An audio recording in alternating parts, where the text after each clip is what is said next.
Rain lashed against the towering windows of Nathaniel Nate Harper's corner office in San Francisco's Embarcadero, each drop a drumbeat to the chaos threatening to unravel his life.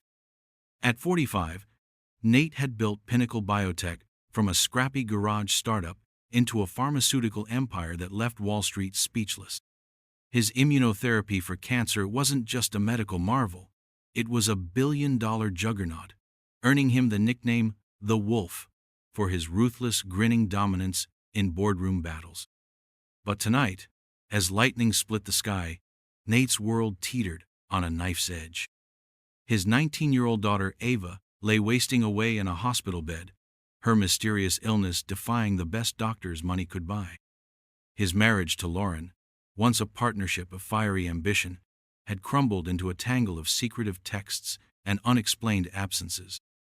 Nate hadn't clawed his way out of Detroit's foster care system by trusting blindly, and the betrayal he was about to uncover would ignite a firestorm. His phone buzzed, slicing through the storm's roar. His assistant's voice crackled over the intercom. "Mr. Harper, Lauren's on line 1. It's urgent." Nate's jaw tightened, his hand hovering over the receiver. "Urgent." The word felt like a trap. "Lauren, what's wrong?" he said, voice clipped. Her reply trembled, too rehearsed to be genuine. "It's Ava, Nate," the hospital called. "She's taken a turn for the worse." His knuckles whitened around the phone, the plastic creaking. "I'm coming," he said, hanging up without waiting for her response. He grabbed his coat and tore through the rain-slicked streets toward San Francisco General, his Tesla humming with the urgency of a man racing against time. Ava's illness had started small fatigue, bruises blooming like dark flowers, a cough that lingered, but it had spiraled into something sinister, confounding every specialist. Nate's billions, his connections, his relentless driven known of it, could buy answers. And Lauren? Her late-night calls, her work trips to nowhere, her cold distance, they reeked of betrayal. Nate hadn't survived foster care, hadn't outsmarted corporate sharks by ignoring his instincts. Months ago, he'd hired Sam Falcon Russo, a private investigator with a nose for secrets and a smirk to match. The report landed yesterday. Lauren was entwined with Dr. Julian Pierce, Ava's hematologist, a man whose charm was as sharp as his scalpel. At the hospital, Nate found Lauren in Ava's room, her hands fussing with a blanket, her eyes darting like a deer caught in headlights. Ava looked like a shadow of herself, pale, skeletal, her skin tinged with an eerie yellow. "Dad," she whispered, mustering a weak smile that cracked Nate's heart. He sat beside her, taking her fragile hand. "How's my warrior holding up?" he asked, forcing warmth into his voice. "Like I got run over by a tech bro's Tesla," Ava quipped, her wit a flicker of defiance against the IV snaking from her arm. Nate chuckled, but his gaze slid to Lauren, who was studiously avoiding him. "Where's Dr. Pierce?" he asked, his tone casual but sharp enough to cut glass. Lauren's flush betrayed her. "With the toxicology team," she said, her voice too quick. "He thinks it might be environmental." Nate nodded, cataloging her every twitch. He'd learned to read people in Detroit's back alleys and Silicon Valley's boardrooms, and Lauren was lying. Later, Dr. Julian Pierce swept into the room, all salt and pepper sophistication and tailored confidence. "Mr. and Mrs. Harper," he said with a practiced nod. "Ava's symptoms are progressing in a troubling pattern. It's consistent with chronic poisoning, though we haven't identified the toxin yet." Nate's pulse spiked. Poisoning? The word was a grenade, but he kept his face a mask of calm. "Do whatever tests you need," he said. "Money's no object."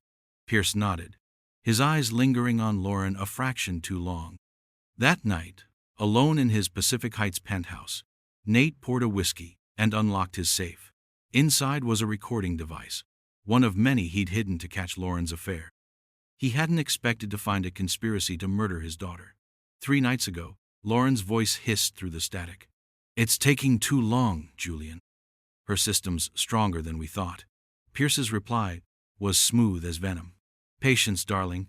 Increase the dose too much, and the tox screen will catch it. This has to look natural." Lauren's voice dropped to a whisper. "And Nate, once Ava's gone, he'll be a wreck. That's when we take Pinnacle. The glass shattered in Nate's hand, blood mixing with whiskey. They weren't just cheating, they were poisoning Ava to steal his empire. His rage was a cold, surgical thing, sharpened by years of survival. Nate didn't act on impulse. He planned, calculated, struck. By dawn, he was on the phone with Dr. Elena Cruz, a toxicologist from UCSF with a reputation for brilliance and discretion. "I need you to run independent tests on Ava," he told her in a deserted hospital stairwell, his voice low. "And no one can know." Elena, sharp-eyed and unflappable, nodded. "Based on her symptoms: jaundice, hair loss, neurological decline, I'll test for heavy metals like thallium. If someone's dosing her, we'll find it." Nate stood watch outside Ava's room, his eyes scanning for Lauren or Pierce. When Lauren arrived, he faked a migraine and dragged her to the cafeteria, buying Elena time. Over bitter coffee, Lauren reached for his hand, her touch clammy. "We'll get through this, Nate," she said, her voice dripping with false warmth. He fought the urge to recoil. "Will we?" he asked, his stare boring into her. Her smile cracked, and for a split second, he saw fear, raw, unguarded fear. Elena's text came 6 hours later. "Thallium. Chronic exposure over months. This isn't accidental." Nate's stomach churned, but the confirmation only steeled his resolve. Thallium was odorless, tasteless, a ghost of a poison perfect for cowards like Lauren and Pierce. He called Detective Carla Vega, a no-nonsense cop he'd met during a corporate espionage case. "My daughter's being poisoned," he said, voice steady as granite. "I have recordings." Carla didn't flinch. "Send them over. This is a homicide investigation now." That afternoon, Ava's condition plummeted. Nate and Lauren were summoned to her bedside, where a nurse uncovered dozens of injection marks on Ava's back, hidden beneath her gown like a traitor's signature. Nate's performance was flawless. "How could this happen?" he demanded, his voice trembling with feigned shock. "Carla's team photographed the marks, and she issued an order. No one administers anything to Ava without police supervision." Nate wasn't waiting for the law to catch up. He met the hospital's security chief in a dimly lit office, sliding over an envelope stuffed with a donation to access 3 months of surveillance footage. The tapes were damning. Lauren and Pierce sneaking into Ava's room at odd hours, their heads bent together like conspirators in a cheap thriller. As Nate reviewed the footage, Ava grabbed his hand, her voice barely a whisper. "Dad, I heard them," she said, tears welling. "Mom and Julian, talking about dosages. They thought I was asleep." Her words were a knife to his heart. "They wanted your company," she added, her voice breaking. Nate's blood roared, but he kept his tone soft. "They'll never touch you again, Ava. I swear it, on my life." The plot unraveled further when Nate uncovered their endgame, a $30 billion merger with Biogenics, a rival biotech giant. If Ava died, and Nate was deemed mentally unfit, grief-stricken, unstable, Lauren's inherited shares would give her and Pierce control of Pinnacle. It was a move worthy of Nate's own playbook, but they'd miscalculated one thing: the wolf never loses. He leaked selective details to a tabloid, sparking headlines that screamed, "Biotech mogul's wife in murder plot?" Pinnacle's stock nosedived, triggering a poison pill clause Nate had buried in the merger agreement years ago, halting the deal in its tracks. In a move straight out of a cyber thriller, he hacked Lauren's encrypted email skills learned from a shady MIT classmate, uncovering a trail of messages detailing the poisoning in their affair. One email from Pierce read, "Once she's gone, we'll be unstoppable. Pinnacle will be ours." Nate forwarded it to Carla anonymously, his fingers trembling with rage. For Lauren, he had a personal touch. He tipped the IRS about her secret offshore account, $2 million siphoned from their joint funds over years. Her accounts were frozen. Her high-priced lawyer bailed when the checks bounced, and she was last spotted in a Fleabag Oakland motel, a far cry from their Pacific Heights mansion. Pierce, sensing the walls closing in, tried to flee to Belize, but Nate's underworld contact, a favor, called in from his Detroit day-stipped Interpol, leading to a dramatic airport takedown, complete with flashing lights and handcuffs. At a hospital gala, Nate played the grieving father, planting doubts about Pierce's competence to a room full of Silicon Valley's elite. Such a shame about Dr. Pierce, he said, swirling his champagne. You'd think a hematologist would spot poisoning sooner. The crowd murmured, and Pierce's reputation crumbled like a house of cards. Ava's recovery began under Elena's chelation therapy, with 2 ex-Navy SEALs guarding her room like hawks. In a rare moment of levity, Ava grinned weakly from her bed. Dad, you're scarier than the villains in my true crime podcasts. Nate laughed, but his eyes stayed hard, scanning for threats. He visited Lauren in jail, the glass partition between them a cold barrier. How do you sleep knowing you poisoned Ava? He asked, his voice a low growl. Lauren, haggard in her orange jumpsuit, leaned forward, her eyes desperate. Julian manipulated me, Nate. I didn't know it would hurt her. Nate's laugh was a blade. You sold our daughter for a cut of my company. Own it. She begged for leniency, offering to testify against Pierce. Nate leaned closer, his voice venomous. Your accounts are frozen. Your parents' house? Seized. The prenup's morality clause? Triggered. You'll walk out with nothing but the weight of what you did. The trial, dubbed the Biotech Betrayal by a ravenous media, gripped the nation. Nate's evidence, recordings, emails, footage, was a sledgehammer, leaving no room for doubt. Pierce was sentenced to 30 years, Lauren to 25, both branded as child abusers in the prison hierarchy, where Nate ensured their crimes were whispered in every cell block. 6 months later, Ava, now vibrant and strong, led a charity run on Malibu Beach, her laughter a defiance of the darkness she'd survived. News of Pierce's suicide in prison reached Nate, who only smirked, his eyes glinting with cold satisfaction. Over a sunset dinner, Ava asked, "Do you regret going so far?" Nate took her hand, his voice steady. They tried to take you.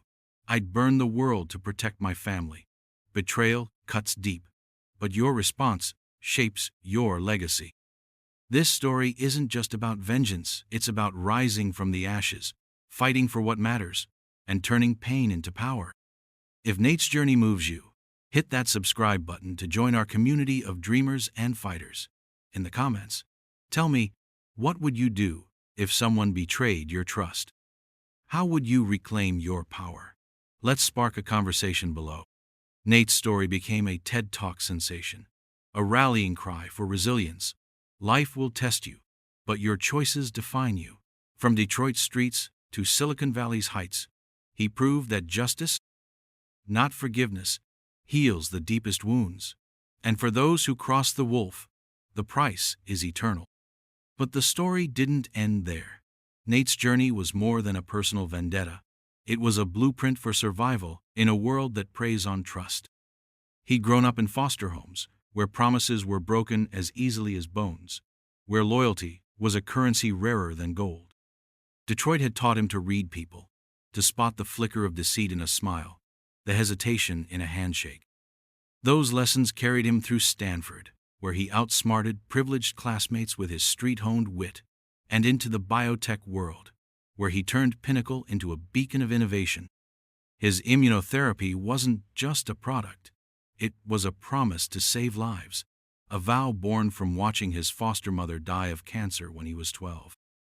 Ava was his heart, the one pure thing in a life built on calculated risks. To see her poisoned be her own mother, no less, was a wound deeper than any he'd endured. Lauren's betrayal wasn't just personal. It was a calculated assault on everything Nate had built. She'd been his partner in the early days, a biochemist with a mind as sharp as his own. They'd met at a Stanford symposium, her fiery intellect matching his relentless drive. Together, they dreamed of curing the incurable, of leaving a legacy. But somewhere along the line, her ambition turned to greed, her love to resentment. Pierce was the catalyst, a man whose charm masked a predator's heart. Nate had seen his type before: smooth-talking opportunists who thrived on others' trust. But he hadn't seen the depth of their conspiracy until it was almost too late. The hospital became a chessboard, each move a test of Nate's cunning. He played the doting father, the grieving husband, all while weaving a net around Lauren and Pierce.